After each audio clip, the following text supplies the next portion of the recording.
আরে আরে ধনীবাবু এসেছেন যে। হ্যাঁ, তা কি মাছ লাগবে আপনার বলুন। দেখুন, আজ কিন্তু একেবারে টাটকা আর তরতাজা মাছ এনেছি। আপনার যেটা পছন্দ হয় সেটাই নিয়ে নিন বাবু। আমাকে শুধু বলুন কোনটা দেব, আমি সোজা এই আপনার ব্যাগে ভরে দিচ্ছি। আরে না না, তোর দোকান থেকে আমি আর কোনো মাছ নেব না।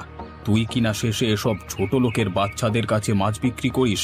না না না না না, তোর সাথে আজ থেকে আমার সব হিসেব নিকেশ শেষ। আমি যার কাছ থেকে মাছ কিনবো তার কাছ থেকে শুধু ধনীরাই মাছ কিনবে, কোনো গরিব আর ছোট লোকেরা নয়, বুঝলি? আরে বাবু, সে তো ছোট একটা মাছ কিনবে, আপনি রাগ করবেন না। আমি আমি আমি তাকে এখনই তাড়িয়ে দিচ্ছি। এই এই এখান থেকে যাও, যাও এখান থেকে, তোমার কাছে মাছ বিক্রি করবো না, যাও। না না, আমাকে আর তাড়াতে হবে না দাদা, আমি নিজেই চলে যাচ্ছি। যে দোকান থেকে মানুষ নামের অমানুষেরা কেনাকাটা করে সে দোকানে আমি বেশিক্ষণ থাকতে চাই না, চলি দাদা। এই ছোট লোকের বাচ্চা, তুই কাকে অমানুষ বললি? দাঁড়া দাঁড়া, তোকে গ্রাম ছাড়া করবার ব্যবস্থা করছি, ছোট লোকের বাচ্চা।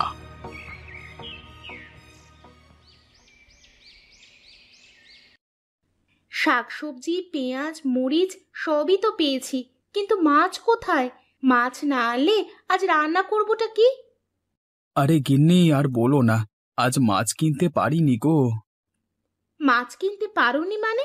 বাজারে কি মাছের অভাব দেখা দিয়েছে নাকি যে তুমি মাছ কিনতে পারোনি? নাকি ইচ্ছে করে তুমি মাছ কেনোনি টাকা নেই বলে? সত্যি করে বলো তো। আরে না না, এসব কিছুই নয় গো।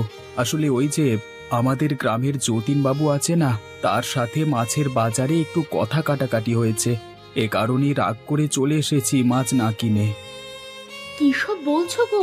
তোমার সাথেও বুঝি ওরা এরকমটা করেছে? কেন গিন্নি, যতীন সাহেব কি আবার তোমার সাথে এরকম কিছু করেছে নাকি? আরে না না, যতীন বাবু করেনি গো, কিন্তু তার ওই হতচ্ছাড়া বউটা করেছে। আজ পুকুরে জল আনতে গিয়েছিলাম, সেখানে তার সাথে আমারও অনেকক্ষণ ঝগড়া হয়েছে। বুঝি না বাবা, ধনীদের যে আসলে কি সমস্যা সেটাই আমি বুঝি না। শুধু শুধু আমাদের গরিবদের গায়ে পড়ে ঝগড়া করতে আসে। থাক, তুমি আর মন খারাপ করো না।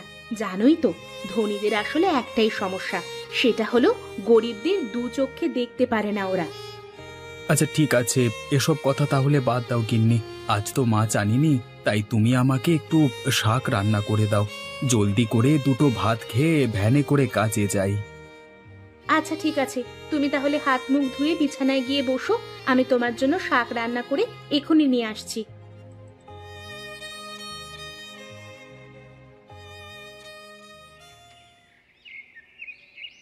আরে, এ কি? আজ এত বড় মাছ এনেছো কেন? আজ তোমাকে তো আমি মাংস আনতে বলেছিলাম। তোমাকে আনতে বলেছি এক, আর তুমি নিয়ে এসেছো আর এক। আরে গিন্নি, তুমি তো সন্তান সম্ভবা, তাই ডাক্তার মশাই বলেছে তোমাকে বেশি বেশি করে মাছ খেতে হবে। মাংস না খেয়ে মাছ খেলে তোমার বাচ্চা আর তোমরা দুজনেই ভালো থাকতে পারবে। তাই তো আমি মাংস না এনে মাছ এনেছি। কি? আমাকে তুমি মাংস খাওয়াবে না ওই ডাক্তারের কথায়? না না, এটা তো হতে পারে না। তুমি যে করেই হোক আমার জন্য মাংস নিয়ে এসো, নইলে কিন্তু আমি এসব কিছুই খাবো না। আরে এসব কি বলো? তুমি কোনো কিছু না খেলে তো বাচ্চা আর তোমার দুজনেরই সমস্যা হবে। আচ্ছা তুমি রাগ করো না, আমি কালকেই তোমার জন্য মাংস নিয়ে আসবো। দয়া করে তুমি আজকের মতো মাছটা খেয়ে নাও। কথাটা যেন মনে থাকে, কাল যেভাবেই হোক আমার জন্য মাংস নিয়ে আসবে, নয়তো আমি কি করব সেটা তো ভালোই জানো। আচ্ছা বাবা, আচ্ছা ঠিক আছে, কথা দিচ্ছি কালকে আমি তোমার জন্য মাংস নিয়ে আসবো।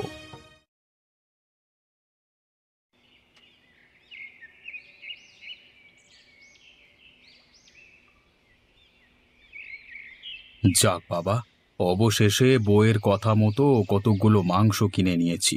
এবার বৃষ্টি নামার আগেই মাংসগুলো নিয়ে জলদি করে বাড়িতে যাই, নয়তো বৃষ্টিতে ভিজেই বাড়ি যেতে হবে।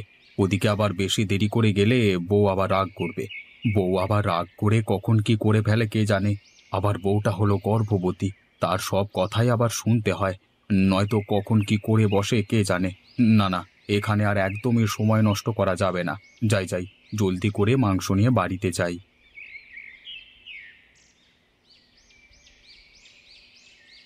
আরে এ কি রে বাবা, রাস্তায় তো একটা গাড়িও দেখতে পাচ্ছি না। এখন মাংস নিয়ে কি করে বাড়ি ফিরবো? ওদিকে আকাশের অবস্থাটা তো বেশ ভালো ঠেকছে না। আরে এই ভ্যান, এই ভ্যান যাবে? হ্যাঁ যাব তো, কিন্তু আপনি আমার ভ্যানে যাবেন তো?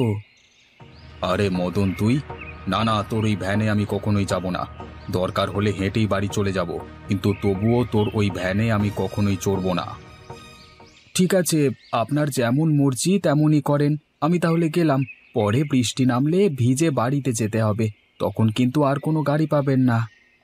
আরে কি বলিস, বৃষ্টি নামলে সত্যি ভ্যান পাবো না? আচ্ছা ঠিক আছে, তাহলে তোর ভ্যানে করে আমাকে আমার বাসায় নামিয়ে দিয়ে আয়।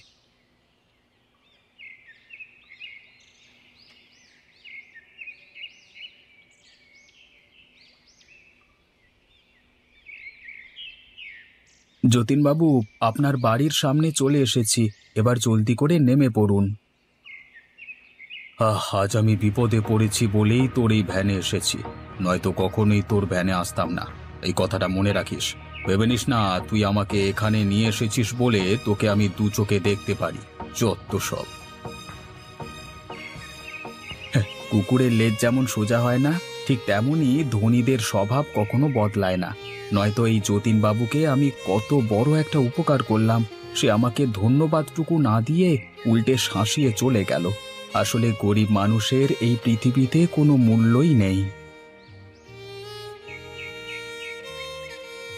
মদন, মদন ভাই আমার, জলদি করে আমাকে সাহায্য করো। আমার বউটা সন্তান সম্ভবা, ওর খুব ব্যথা উঠেছে। আশেপাশে তো আর কোনো গাড়ি ঘোড়াও দেখছি না। তুই জলদি করে আমার বউকে তোর ভ্যানে করে হাসপাতালে নিয়ে চল। দয়া করে না করিস না ভাই। কিসব বলছেন যতীনবাবু? আপনার বউয়ের অবস্থা খুবই খারাপ, আর আমি তাকে সাহায্য করব না? ঠিক আছে, তাকে জলদি করে নিয়ে আসুন, আমি এখনই তাকে হাসপাতালে নিয়ে যাচ্ছি।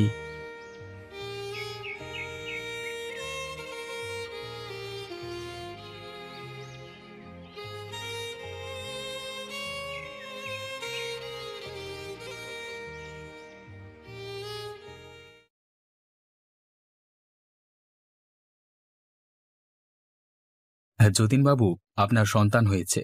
এখন মা এবং সন্তান দুজনই সুস্থ আছে। সত্যি বলছেন তো ডাক্তার মশাই? ওরা সবাই ঠিক আছে তো? হে বিধাতা, তোমার কাছে হাজার হাজার শুক্রিয়া। আমি আমার সন্তানের খুশিতে গ্রামের সবাইকে পেট ভরে খাওয়াবো। আজ থেকে ধনী গরিব কোনো ভেদাভেদ থাকবে না। মদন, তুই আসলে অনেক ভালো ভাই। গরিব হলেও তোর মনটা আসলেই অনেক ধনী। আজ তুই আমার অনেক বড় উপকার করলি ভাই, সেই সাথে আমার আসল চোখও খুলে দিলি। শোন, আমার সন্তানের খুশিতে আমি এই গ্রামের সবাইকে ভোজন খাওয়াবো। তো তুইও আসবি কিন্তু।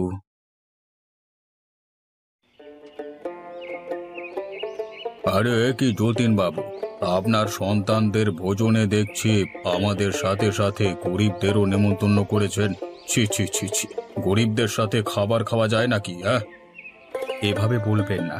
ওরা গরিব হলেও আমাদের মতোই মানুষ, আর আমাদের ধনী হওয়ার পেছনে এই গরিবদেরই অনেক অবদান রয়েছে। ধনী গরিব সবাই মিলে একসাথে মাটিতে বসে ভোজন খাবো।